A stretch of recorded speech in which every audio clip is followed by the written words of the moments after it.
Nikon specifically recommends the Anker PowerCore 3 Elite 25,600 mAh power bank in the Z8 reference guide. But is it worth the extra money just because Nikon recommends it? One of the selling points to me on the Z8 was the smaller form factor. However, having a reduced battery capacity meant I immediately purchased a power bank for my long nights shooting the Milky Way. Before blindly going with Nikon's recommendation, I spent some time researching and ultimately decided to go with the Anker PowerCore 3. So let's take a look here at the unboxing of the Anker PowerCore 3. Inside, you'll notice on top first you have the battery along with the user manual. You can see it's got a power button on the outside and also has a couple of USB ports. After opening up the cardboard, you'll see first that it's got a bag in here that the power bank can be stored in, as well as it comes with a USB-C cable for charging it. And then lastly, it comes with a 65-watt charging adapter.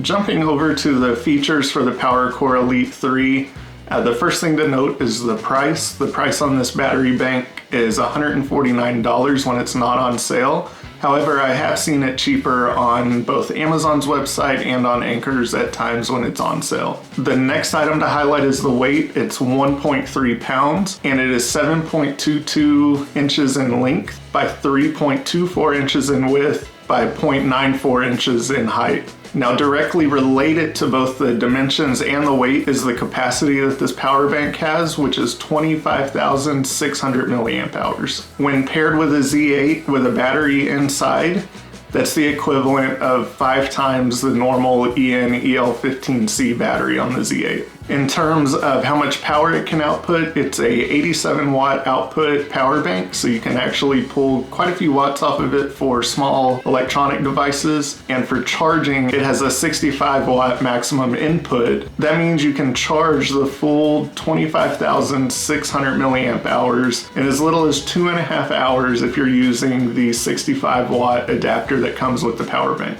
And in terms of the inputs and outputs, it comes with 2 USB 3.0 slots as well as 2 USB-C slots. If you've made it this far into the video, I'd really appreciate it if you'd hit the like button down below. And also please subscribe so that you can see any future videos that I put out and be one of the first to know. With that, let's jump back into the video and take a look at why I'm recommending an Anker product with the Nikon Z8. The first thing that I want to highlight is that this power bank comes with an 18-month warranty from Anker, and they also use a premium LG battery.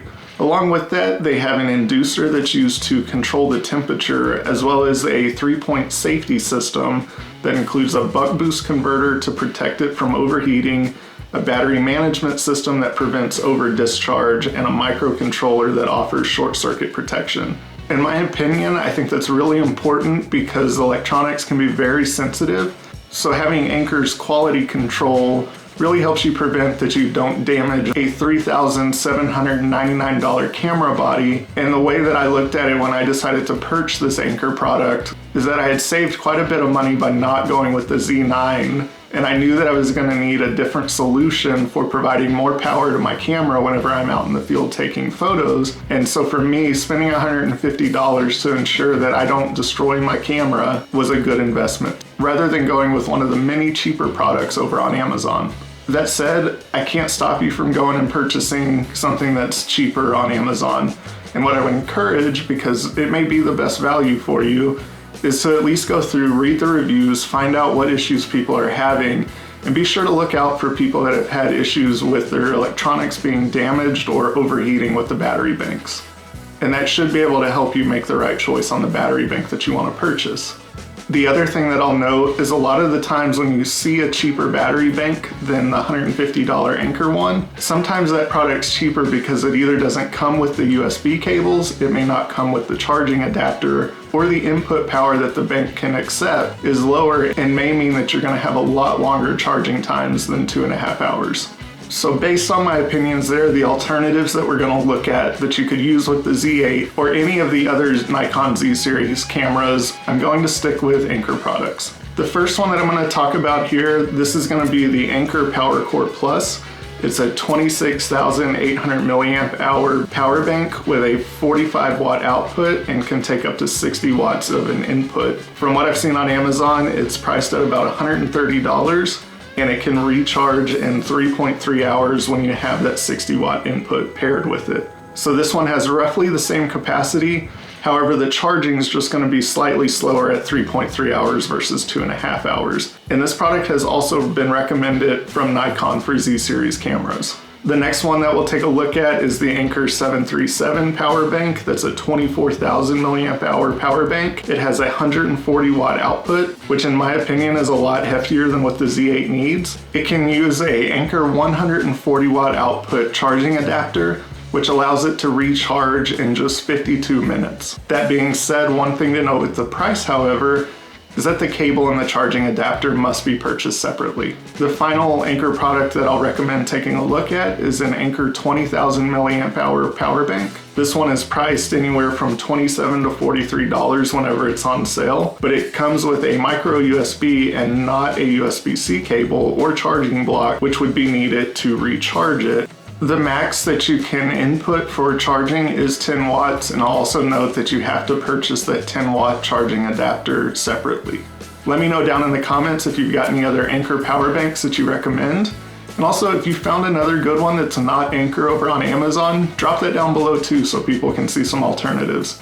So now that we've taken a look at a couple of alternative power banks that you could use, if you also just need more power capacity for the Z8, there's also other options than using a power bank. One of the simplest ones is just buy more EN-EL15C battery packs. However, they come at a price of $60 a piece, and you can quickly make up for that cost if you just buy a power bank.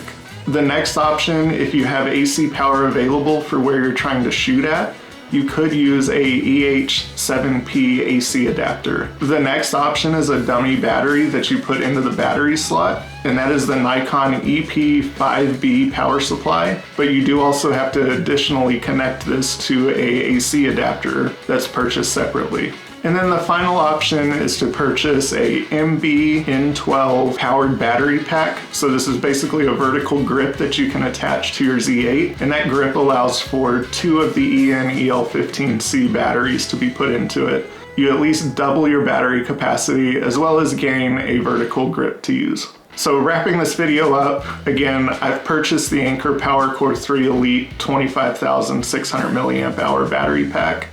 I think it was the right choice for me. I like that it can recharge quickly within 2.5 hours, and it's also going to give me about 5 times the battery capacity when I'm out in the field taking Milky Way photos or trying to do time lapses, and then I don't have to worry about the battery dying. I know coming up really soon I have the total solar eclipse, and this is going to be super awesome for making sure that when I'm taking my close-up photos of the sun that I won't have to change batteries during the middle of my 30-second succession shots, and I know that I won't miss out on one at that point. That's a big thing that I'm looking forward to having this power bank for. And along with that, again, you get the quality out of Anker, and I don't have to have the worry that the camera is going to get fried.